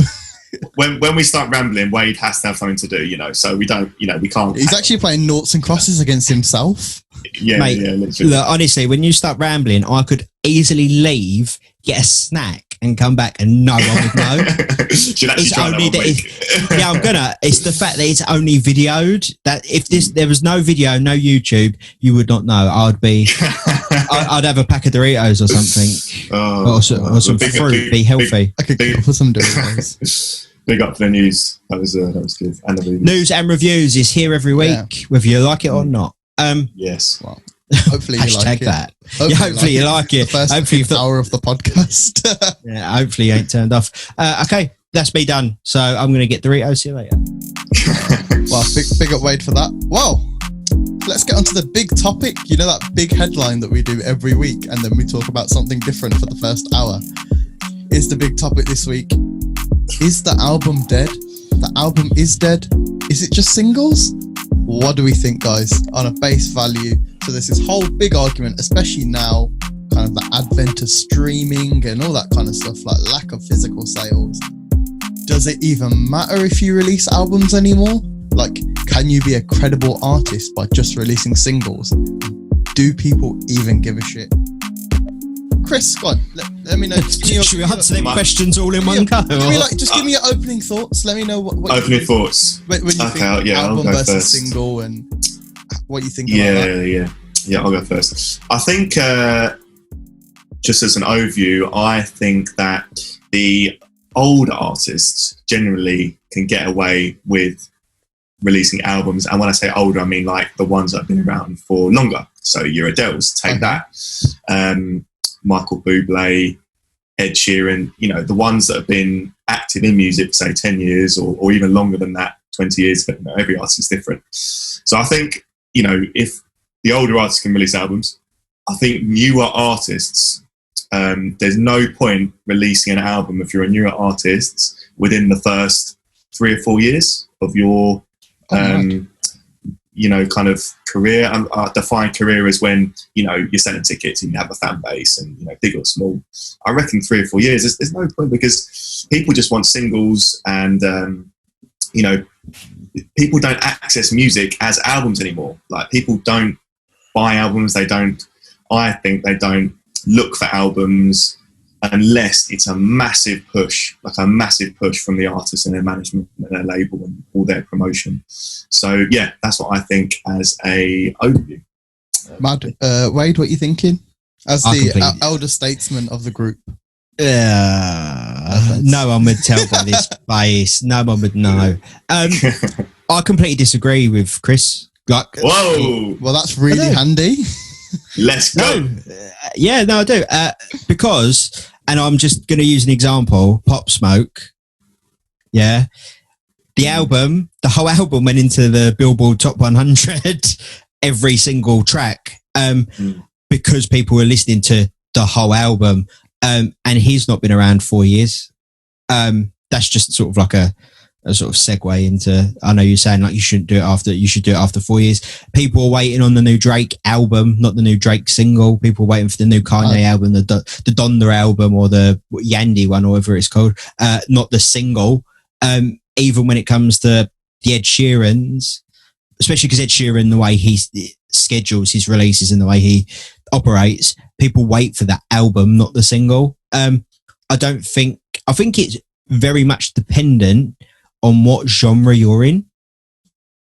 So to throw something in here then, do you think that rappers and hip-hop artists, etc., releasing albums is a bit pointless as opposed to maybe rock artists or popular artists that maybe need the album? No, look, I think, not to stray away from your point, I think the only sort of genre this might appeal in is maybe dance or electronic music. And even then there's some dance and electronic albums that come out that people were excited about. Chris was speaking earlier off the podcast about Low Stepper's album. Because I know he's had Low Stepper. Yeah, I know he's had a lot of singles, but you was really excited about that album. And when you look at the rappers, people are excited for their album. They're not excited for a Travis Scott single. They want a new Travis Scott album. You know, they want a new Pop Smoke album, Juice WRLD album, you know, ASAP Mob. People want the albums. Nobody wants an ASAP Mob album, let's be real. I do. Why would you say that, Pev? Bit dry. No. What ASAP? What, Rocky? ASAP Mob as in like their collective type album, or like ASAP as in all of them separately are dead? I mean, a bit of both. That's just because I don't like American music. Oh, right. Okay. So that's preference. I just shit on the whole of that side. But I think, sorry, quickly, just to go back to the point, I think unless you're maybe in a dance or electronic music world, then albums are slightly maybe not as popular as if you're in the pop, R&B, hip hop, country, because country albums, I know they don't sell over here, but in America, like Taylor Swift, huge. Pop there, it's pop Huge. there. It's pop there in Middle America. Yeah. So like, I just completely disagree. I think the album's still well and truly alive. I just think it's different how people consume it. But the thing is, just to retell out what you said about Pop Smoke, do you think that was the album, or do you think that's just the tracks on the album, the ones that's got a music video, the ones that have been pushed? Is it the album that people listen to, or is it just the individual tracks? Mood Swings is it the album? Video. Oh, okay. Yeah, I think it's the whole album. Yeah, I would say the album, because there's that's not a really track. Good song, by the way. There's not a track on the album that you would go, it's filler. Like literally every track could be a single, which is a sign of a good, which is a sign of a very, very good album. I'd like to point out that not every album is that good. The only people that do that is like when Kanye did like 808s and Heartbreaks and Yeah. albums like that. Like, it's really hard to make every song sound like a single. Yeah. It's It doesn't, impossible. it's like a 1% chance of it happening. But artists do it. And Pop Smoke is the 2020 sort of the most recent to do The it. flag So, bearer. yeah, if he can do it, then I don't see why other artists can't. Personally, So- that's just me. Do you guys think that it matters in terms of what's the word? Like the format of which people listen to their albums? So if they listen to physical copies or streams, or even if they buy the album on like iTunes or something, do you think that makes a difference in terms of whether people actually still sell albums? Because obviously it's no secret that the single is more popular now, otherwise this wouldn't be a question. The singles chart is obviously a lot more lucrative than an album number one, because I don't really think an album number one now really matters anything. I don't think it means anything. I think it makes more money. I think it makes more money, but I think in terms of, so like if you get a number one single, everyone's like, damn, you had a number one single. Whereas if you're like, oh yeah, we've got a number one album, it's like, yeah, all right, join the queue, mate. Yeah, but I think if you get like a multi-platinum album as opposed to a multi-platinum But single. if you look at the charts on, like the UK charts specifically, we'll stick on that because I don't think any of us know nearly enough about the Billboard charts to talk deeply about it. It's a big chart. That's a lot of chart to talk about. Top 100, yeah. Yeah. So let's say, so like we listen to it. Every single rapper that releases an album just happens to go number one, which is cool because they're all bigger now. They're all like pop artists, but most of them don't really deserve to have number ones, if you know what I mean. Not saying that they haven't worked for it, but when you listen to it, you're like, yeah, this isn't a great album. It's just the best of a bad bunch on the week. What do you guys think about that? Chris, you look like you're itching to say something. Well, I don't know. I mean, I think that's like, it's just subjective, isn't it? I mean, I feel like there's going to be albums that, what artists would you know what you said about, so you're saying about rappers, you're saying it's a best of a bad bunch of what's in the charts, is that what you're saying? And then the rapper gets to the top of the charts in the UK. Is that so? what I think a big thing in the UK, particularly now, I think the rappers are so influential that their albums don't have to be great to go number one in the album chart. I think they just need to be decent, maybe have a couple of big tunes on there and they're in. Whereas before, when you're talking number one albums, and I know, again, this is a stretch, but if we're talking like the whole Blur Oasis battle, that was like, right, these are two shit hot albums. And it's literally a case of who can sell the most copies. And I respect that there's no streaming or anything like that. And it's a completely different time. But those were two quality albums. And that was a regular occurrence. I feel like now, when I go on Instagram and stuff, I'm like, oh, as X rapper, oh, he's releasing an album. Yeah, he'll have a number one. Like, I feel like before it meant something. And now it's almost like, to be like sort of certified in the group, you just have to have a number one album. Like when Krept and Conan went number one back in the day, that was big. They were the first ever independent artists to go number one. That was a really big deal. And I think does that not just show like the landscape of being independent? And even, I don't want to use the word urban because it's a shit term, but like the urban music, especially UK urban music, whether it's rap or drill or R&B or Afro beats or reggae, whatever it is, that just shows that it's more popular than ever because they're beating out the likes of, I don't know, Bradley Walsh's swing hits. Glad they're doing that. No, but like, because you didn't he? Mate, you look at some of the album charts, you've got like Ava Max and you've got proper pop stars like Taylor Swift and blah, blah, blah, blah, blah. She's like, number one at the moment, I think. But it shows that these artists have a real passionate following, a passionate audience, a passionate listener. Do you think they're just the best music that's coming out of England and we're listening to UK music now? So that's become a thing where people are just listening. Obviously, we all listen to way more UK music now than before. So do you think... Which artists were you thinking about? What you were saying, Pav, about how, they get a number one album and that's kind of ticking a box, as it were, for their themselves. And I don't know if he's had a number one album, but like your Hardy Caprios and that style of artist, and I can't name one, so I can't even be like, oh, this person had a number one. And again, I think most of them pretty much deserve it because they've all worked their asses off. The thing is, though, there's a lot of, like, let's face it, like, whether it's joke albums or Christmas albums or whatever, there's a lot of albums that get to number one are fluke albums. Yeah, that's what I'm saying. I feel like a lot of it's... Sorry, let me just pick up my phone just because I actually just shagged it onto the floor. So we're going on. Carry on, though. I am listening. Well, my point is with the fluke albums is I don't think maybe like a UK rapper that's got to number one is a fluke album, like as opposed to the Michael Bublé Christmas hits going number one at Christmas. Like, yeah, I think they've obviously worked hard to gain enough people to listen to an album that people obviously think is good enough to listen to it for it to get to number one. Plus as well, like, yes, I think fluking the number one is very difficult. Yeah, and I think, like, I know you said, like, oh, like it might just be the best out of a Bad Bunch. Like, when you look at the album charts, the Bad Bunch is still up because some of these albums have been in the charts for a year. Like, I don't know, like a Justin Bieber album or an Ed Sheeran album, they don't just go to number one and drop out the chart. They stay in there. So to beat out big household names Do you think that's in because itself a lack of is hard. releasing albums, though? No, look, I think release schedule is part of it, but that's all down to the label. So I'm just on iTunes right now, which is obviously not the chart, but generally gives a pretty good indication of the chart.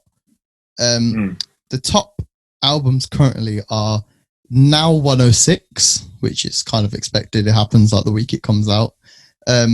Folklore, which is the Taylor Swift album. Yeah. You've got Hamilton, the soundtrack. If you've not seen Hamilton, it's fantastic, and the soundtrack the soundtrack is amazing. You've got Dua Lipa's album, and then Deep Purple, and then it's just a whole host of like random shit and some compilation albums. Do you think then, I mean, so a big question that I had, which made me kind of think about it a bit more, to think maybe the album is dead, potentially. What was the last big album? And when I say this, I mean like 808s and Heartbreaks was like a life-changing album for everybody. That was not a pop album, it was a hip-hop album which went pop. Like that was a huge album and that like changed the landscape. What was the last album that did that? Do you know what's great? Obviously, I know you guys are both Kanye. That's the Kanye album, right? Yeah. Yeah. Yeah. Do you know what? I actually never listened to that album. I don't know what year that came out. You need to listen to it. Yeah. That's actually your homework for next Kanye week. fans, aren't you? No, honestly, just from a production standpoint, it will blow your mind. Yeah, it's like some of the best stuff ever. Like the way that he uses auto-tune and like different vocal processing on his voice, like yeah, he uses what everyone does now, but he did. He basically uses like vocals as instruments. Loads of stuff that, like, without getting all technical, I'll check it. Your love. I don't know. I'd say the Yeezus album definitely changed the landscape. The Life of Pablo album, there was a lot of hype into that. Look, I think it's all dependent on artists because, like, I've written down on the notes, Kanye West. A lot of these Kanye West albums shoot to number one without a single on them. The Ye album did not have one song that was because I haven't listened to it. Single, so I don't know what single is. But it didn't have one, and it was a number one album. That is true. So, like, that is true. I back that. Look, I think if an artist has got enough clout, and if they put out, it's same with YouTubers and influencers. If the content, which is obviously their album, if the track listing of that album is strong enough, and every track is hitting with someone or hitting with a listener, then it should go number one. Because look, I don't know about you, sometimes I listen to an artist and I think, I want to listen to their album. I like their voice, whatever. I did that with Jay Huss when he first came about. Yeah. So then, like, I listen to, I don't know, an A$AP Ferg track, and I think, I want to hear more A$AP Ferg, so I listen to his album, and then I find myself enjoying the album, or I listen to a Travis Scott track. My favourite Jay Huss song of all time is an album track. Yeah, there you go. It's called Like Your Style on the first album, and it's like a sequel to Did You See? Because it uses the same it's the same key and it uses the same vocal chop. So you're telling me you've basically answered the question of the album is dead very quickly because you've just said, no, because I think that should have been a single. My favourite song off the J Hus album wasn't actually a single. I'm not saying the album's necessarily dead completely, because there's obviously other iterations. So I went and saw Mabel last year. No, not last year. It was this year. Wow. It was just, I thought so much shit has happened this year. I didn't actually go and watch anybody. It was a few good months. It was like February, so I was all right. Yeah. And I don't believe she's released an album yet. She just releases EPs, and she'll have like 2 big songs and 2 or 3 albums. Did she not release an album? I think she might have like just released an album, but she just releases singles and EPs, which is obviously what a lot of rappers do. Do you think that's just? Do you think the EP has just kind of replaced the album? Because, in my opinion, at least, I think a lot of these artists don't have albums, because I don't think a lot of these artists are going to make albums. Can I touch on that point very quickly? With like Mabel, I do think Mabel's like core audience is most probably under 25s. Definitely under 25s. So, and I'm talking most of these kids that listen to Mabel are most probably at school / college / sixth form / uni. And that's the older lot. Like it's going to be, she's got a very young listener base. And something that I remember is when I was younger, and you might agree, disagree, is I'd listen to an artist because they had a banging song and maybe a few of their banging songs. But back then I wasn't mature enough or didn't care about listening to an album. Well, Wade, we don't know because we're still younger. Yeah, whatever. I'm joking. Whatever, kids. No, Mabel, she has put out an album. It's called High Expectations, and it was out in August last year. That completely killed that conversation. But do you think? She has put it out. Can I just say? Do you think? Obviously, these artists don't really get much of a say when they're first coming out. Do you think that's the label going right? We target these singles at clubs, kids, shops, adverts. 100%. We do a few EPs and then we release the album. Because let's face it, when you get to pretty much anyone that's on this list we've written down, they're all huge names. That if they was to bring an album out. So in fact, you know what? Let's touch on this list because these were what I called the anomaly artists. So what I did was I listed down kind of a few artists that I know have had big albums, and then I also went on the BPI website. Who are obviously the people that like count the sales and stuff. And these are all the high selling albums of the last like 10 years. So for the last 10 years, these have been the high selling albums. And they're all pretty much the top selling albums ever in like British history. Like sort of in the last sort of in the last decade, I believe they were. So we've got Adele, who has the high selling album, obviously because Adele. Do you think that someone like Adele, and I've got Ed Sheeran as the next one, because obviously the Divide album was like the biggest tour in the history of touring history, literally in the world. It literally like grossed like £700 million or something stupid.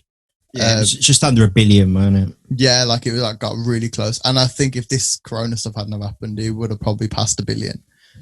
Yeah.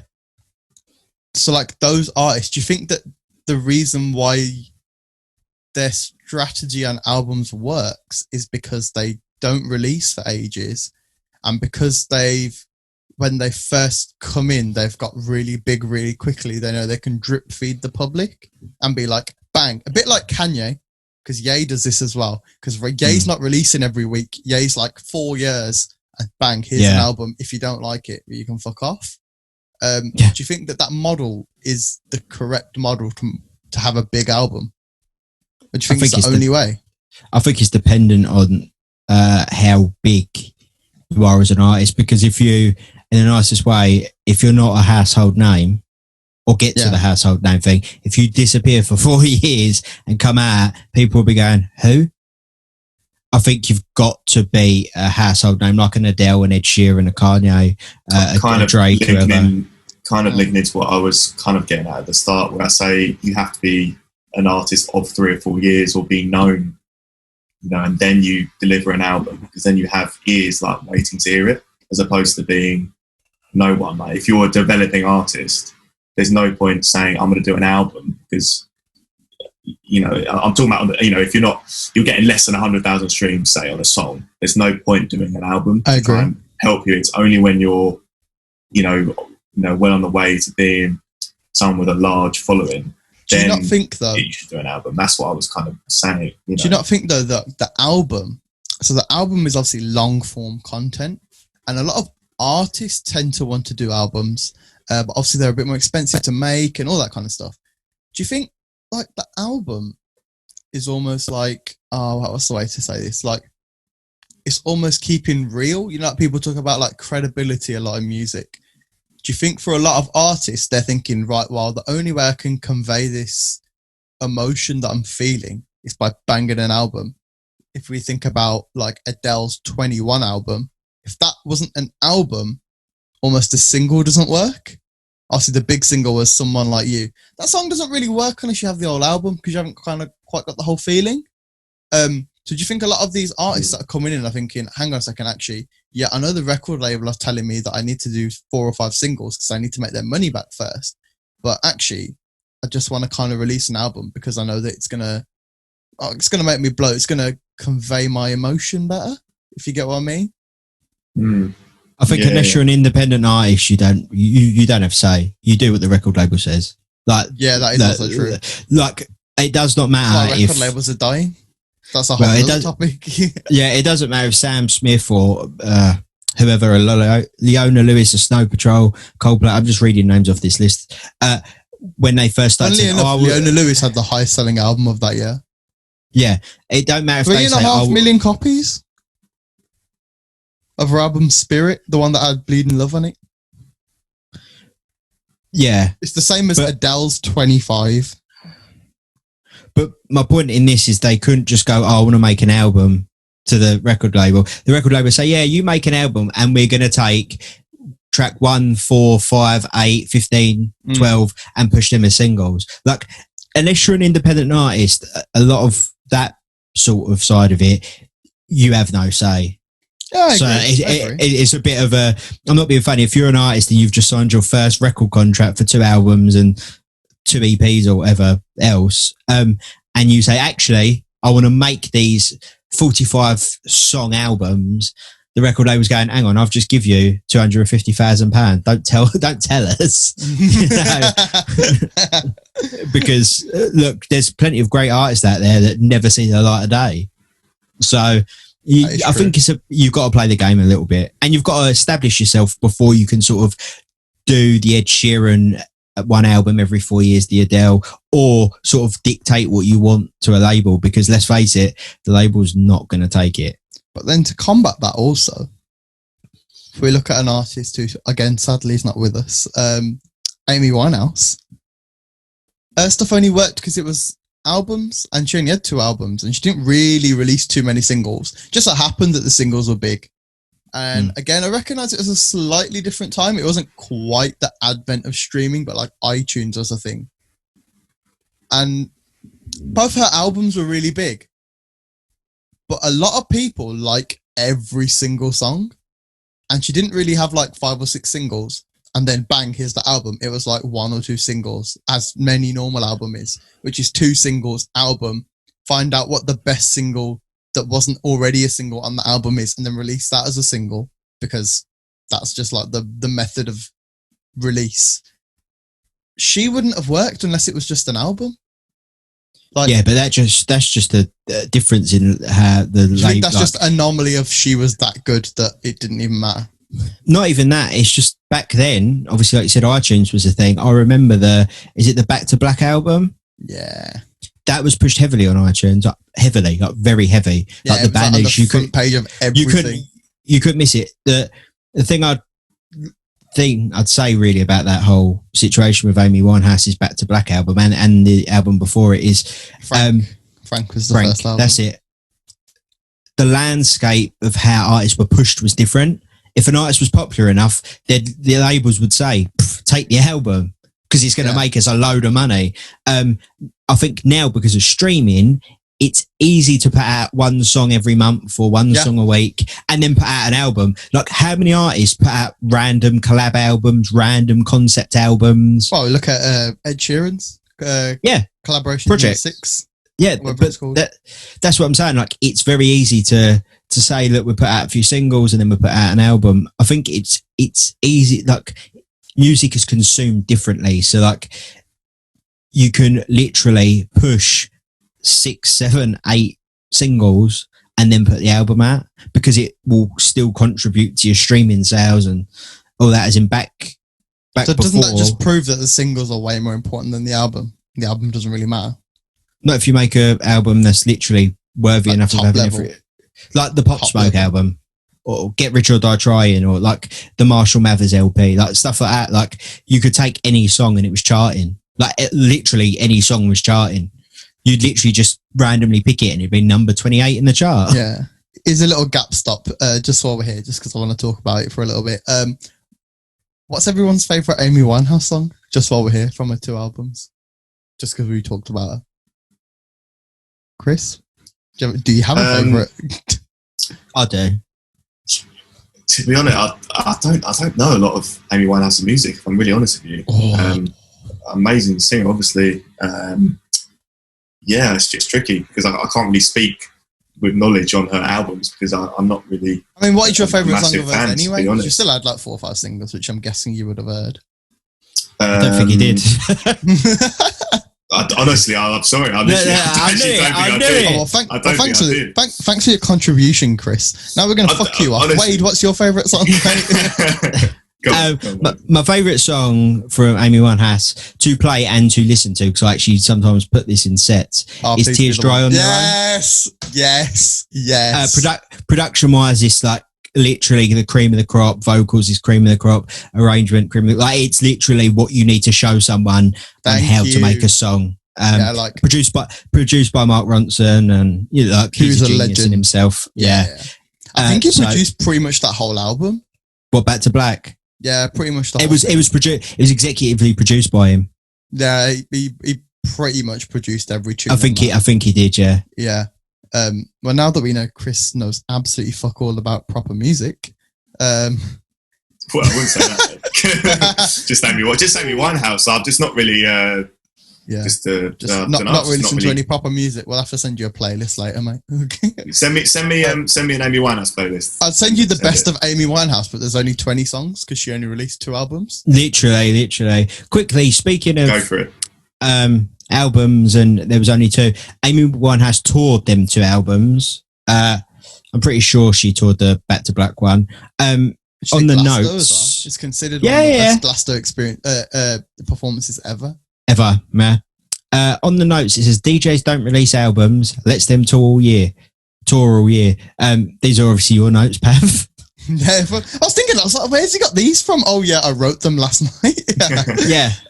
So yeah, do you want to touch on that? Because that's supposed to be a good thing to touch on. Yeah, I mean, it's a thing that DJs tend to do. So if we're talking mainly on the EDM scene, so we're talking your Armin van Buuren's, your Tiestos, like Laidback Luke, even Martin Garrix, like that style of like artist.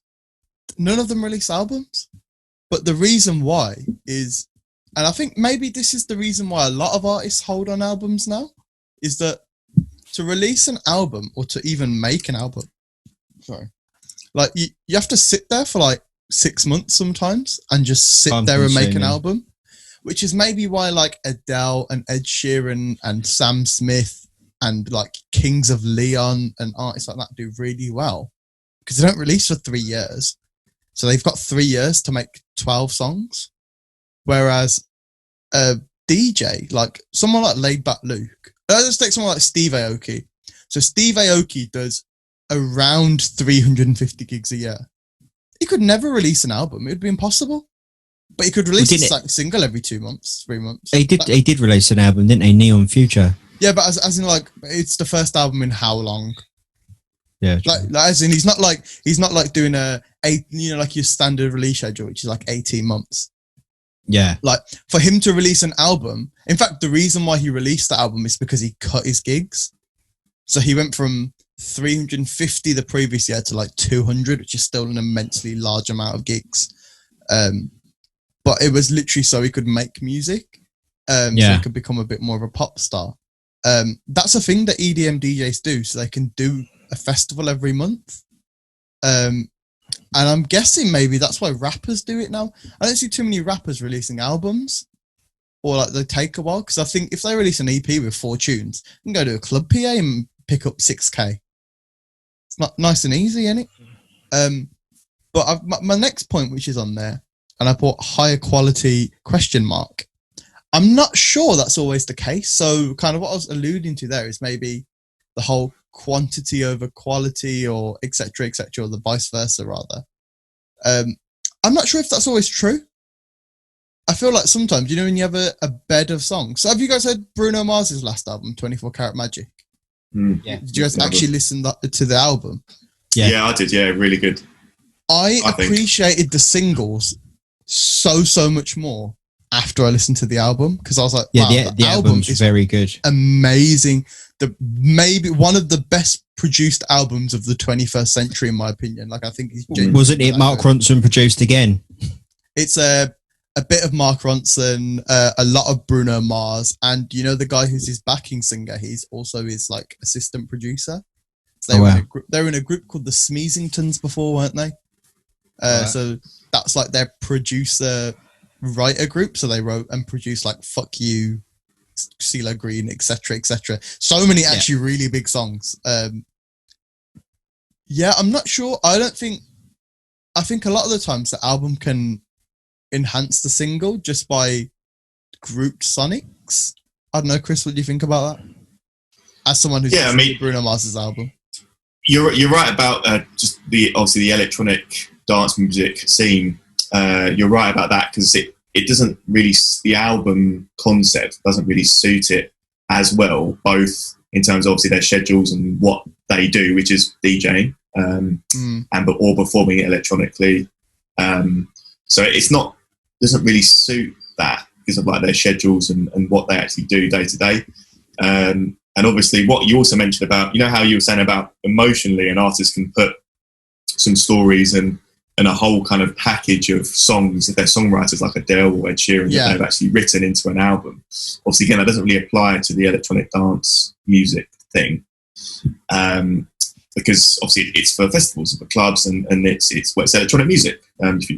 It's slightly different. You know, they're not songs with stories as such. Obviously, when Martin Garrix or David Guetta, they start producing pop tracks, it changes slightly, but obviously the root of it is not about packaging songs. Sorry, what was the second part? Sorry, I forgot now. But you know, that's what you just finished on. Yeah, we were just talking about how does the fact that people release singles rather than albums mean that the singles are better quality? Because you still can rush an album for the sake of making an album. Like, there's a lot of artists that will just release singles because they're thinking, right, well, I can make 10 tracks that are mediocre, or I can make 3 tracks that are really, really good and channel that same amount of energy. Do you think that's necessarily the case? Like, do you see that much, or is it not? Does it kind of not really work like that as a producer as well, personally for you? Well, often you see with artists like Drake, he'll release 2 or 3 singles, or artists like, I'm trying to think now. Normally it's like the major artists, you know, kind of 30 million Spotify kind of monthly streams and upwards, if you want to use that as like a gauge.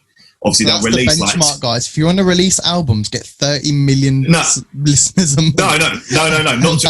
Not to release albums, but just how the majors release albums. Disclosure is another one. They're about to release an album on the 28th of August. Oh, is it? What they do is they release, say, 2 or 3 singles, and then when they do release the album say 8 tracks, but 3 of the album tracks are already released as singles, and then all they do on Spotify and on digital services is just merge them into one. I've done it myself. That's how you do it. You like release singles, then you merge it all using the distributor and all the whatever distributor the major label uses. They just merge it all together. So I think it's just about building. It's all about hype. It's all about obviously the marketing and the hype. So you start with the singles, and then that raises awareness along with all the promotion and the videos and the images that goes alongside the singles, and then they come with the album, just like Drake did, and Ariana Grande is another one, did that, released like 2 singles, and then they all came into that album, which I can't remember what it's called now. But That's Sweetener, weren't it? Was the album called Thank You Next, or was that? No, the album was called Sweetener. Sweetener, yeah. But was that the one with Thank You Next on? And yeah, it was, yeah. Yeah. That's the one I'm talking about. Yeah. Okay. That was made up of like a few singles. Yeah. Yeah, but I mean, I think we're at a bit of an impasse with this. I think there's no right or wrong answer, which is why we made it a podcast topic, so we could talk about it for an hour to tell you we don't know. Well, I think if you want to sum, I think, if I was to sum it up, like, I think, to be honest, I think actually what you guys have said has kind of changed my viewpoint a little bit from what I said at the start. Ooh. I think it just depends on. It all comes down to the artist. So, an album release is going to suit someone like Ed Sheeran or a songwriter, or a band especially. It's going to suit certain artists, both in terms of genre and where they're at in their career and their development as a brand. So it really does come down to the music is so wide now. It just comes down to does it work for this artist or does it not? It really. Okay. That's where it is. I'm going to hit us with the last question before we wrap up, because I think we've been going for a good time now. I'll start with you, Wade. I'm going to give you the same question, Chris. Obviously, I think you listen to a bit more of a varied music compared to me and Chris. Even I listen to everything basically. But you're like a big indie head as well, ain't it? I like indie. Like I think people think I'm like really into it. I just listen to literally everything. That's that's it. You're a very objective person. All right. This is the question I'm going to leave you both on. Your favorite artist. You can name them if you want. Would you rather they released 5 really good singles over the space of a year, or would you rather they did 2 singles and then released a really good album? Which one would you prefer? I think that's about 5 singles is worthy about an album, isn't it? Which one, if you had to choose, and you can just pick an artist that you really like or is your favorite and be like, okay, I'd rather have this than that. And maybe just give us some reason why. This is a very off the cuff. I've just thought about this about 20 seconds ago. So no pressure, Wade. Off you go, mate. Good question. Okay, so what is it, like 5 singles and or 2 singles and an album, traditional? Which one would you rather from your favorite artist? Traditional. And I can bluntly say this would mostly apply to 2 of my favorite artists, which are Kanye West and Kendrick Lamar. Oh man. Yeah, like I'd rather take the 2 singles and an absolutely banging album as opposed to the other one, because look, like, I think it applies to everything, and I think it applies to every artist. If they make the album good enough, the content in that album good enough, whether it's tracks, interludes, whatever it may be. Yeah. If every single track is great, and I don't mean great as in DJ great or like mainstream, sounds good. Just the album in general, sonically is great, and each song is great on its own and as an album, then why wouldn't you take the album? You've got like the Kanye West albums, some of the albums, some of the tracks that do really well off the albums aren't pushed as singles. Same with Kendrick Lamar. Some of the tracks that do extremely well don't get pushed as singles because they just come out and people are like, I love that track. So I'd take the second. Bit like In My Feelings, Drake, that was never meant to be a single. Yeah, exactly like that. And Drake is very good as well at doing a couple of singles and then an album or collab album or EP or whatever he puts out. So I take the more traditional format because I think quality is worth waiting for. Cool. Chris, what do you think? And also name your favourite artist, and if you're going to talk about it in a sort of a context, let us know. Yeah. Well, my favourite artist at the minute is Disclosure, just because. Is it? No. Believe it or not. Just because they're making a comeback, and I listened to them years ago, and I really like what they're coming back with, and the rest. But no, Disclosure definitely my favourite at the minute. Album 20th of August. There's nothing I love more than when an artist will release like 2 or 3 singles, and the hype's building. They're doing interviews, they're doing videos. Obviously, they're doing streaming nowadays. Like in terms of lots of artists are doing that. all the rest of it, and it's building up hype, and you're following them, and you're seeing what they're up to, and then they release the track list for the album. You know, when they release the track list, but you can't hear any of the tracks, and you see like who's featured, and you're literally in your head, you're like, oh my god, what is that going to sound like? Oh my god, I can't believe I got a collaboration with this guy. You know, and for me, that is the excitement that something like an album can give. So that's why I'm going to have to go with 2 or 3 singles and then the album, because you just can't get that with singles. And when it's a whole project, it's something that sometimes it's unprecedented collaborations, and you know, it's so I'm going to have to go with 2 or 3 singles and then an album. And just what's obviously one last point, like we just used Disclosure as an example, when I saw the track list and they were doing a track with Amine and Slow Tie, and I was like, what? Disclosure collaborating with Amine and Slow Tie? Oh my god, it shouldn't be good, but it probably will be. And what I did is I went on Twitter, I turned on Twitter notifications, I followed them made sure I was following them on like Spotify to make sure I actually get a notification, because I was that excited, which wouldn't have been possible without the album, you know. So Chris followed them to their home address and to where they go shopping, and obviously he's actually just about to go ransack the studio so he can take the official vinyl press of the album. It's going to the record label. And obviously like started putting the pictures up, you know, along like all around my bedroom and all that kind of stuff. You know, he just replaced every single vinyl with a copy of Summer Isn't Cancelled. Tattoos of their faces. The list goes on. The list goes profile pic. The list goes on. I reckon if you'd asked me maybe a year ago, or maybe 2 years ago, in fact, I would have taken the first one. But a couple of albums have changed that for me. Bruno Mars's, I say new album, his last album, 24 Karat Magic, that changed it for me. Jay Huss's album changed that for me. When Common Sense came out, that really changed it for me, because I was like, actually, pretty much every song on this is pretty good. And the third album that probably changed that for me was, and I'm trying to remember what it was, and I just was thinking about it, and then I stopped thinking about it. Oh, what was it? This is a bit sad. Dave, sorry, Dave's. In fact, I'm good. Yeah, Dave's album really changed it for me. Because his album was amazing, but the one that first turned the tide for me, the one that turned the tide for me was Views, because I listened to Views first track to last track in order, sat there. I did as well. I literally did exactly that, and I was like, One Dance is the shittiest song on this album, and that's a fucking banger. Like literally, I was they picked this as the fucking single. And that's when I was like, all right, okay, I'm an album guy now. But that, I think sometimes Views was such a good album. It was. I think that is sometimes the genius of the label, is they pick a song that will do well commercially, and then knowing that people that like them or want to know more because they like that song will listen to it and go, oh my god, why the fuck did I like that? The album's amazing. But yeah, which sort of just answers the question. The album is dead. So it's not. Yeah, guys. In summary, singles are bollocks. Make sure you buy the albums. Get them on the vinyl. Get them on your turntables. And if there's some instrumentals on the B-side, spit some bars in it. But yeah, thanks for listening, guys.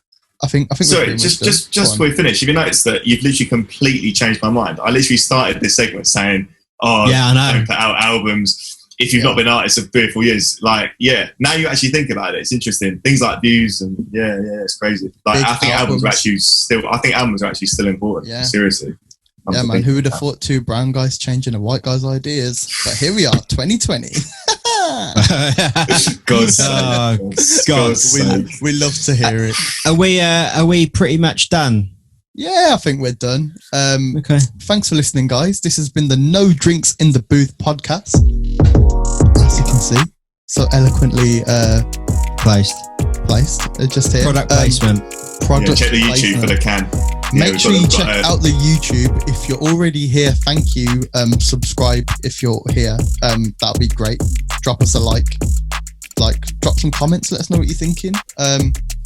You can check us on Apple Music. We're going to be on Spotify like really, really soon. Like in the next week or 2 we'll be on there. If you want to hear any of the tunes that we spoke about, YouTube Music will be a playlist. Spotify, there is a playlist already. If you just type in No Drinks in the Booth, you'll find it. And we'll put all the links below as well. All the links, so many links will be below. But thank you for listening.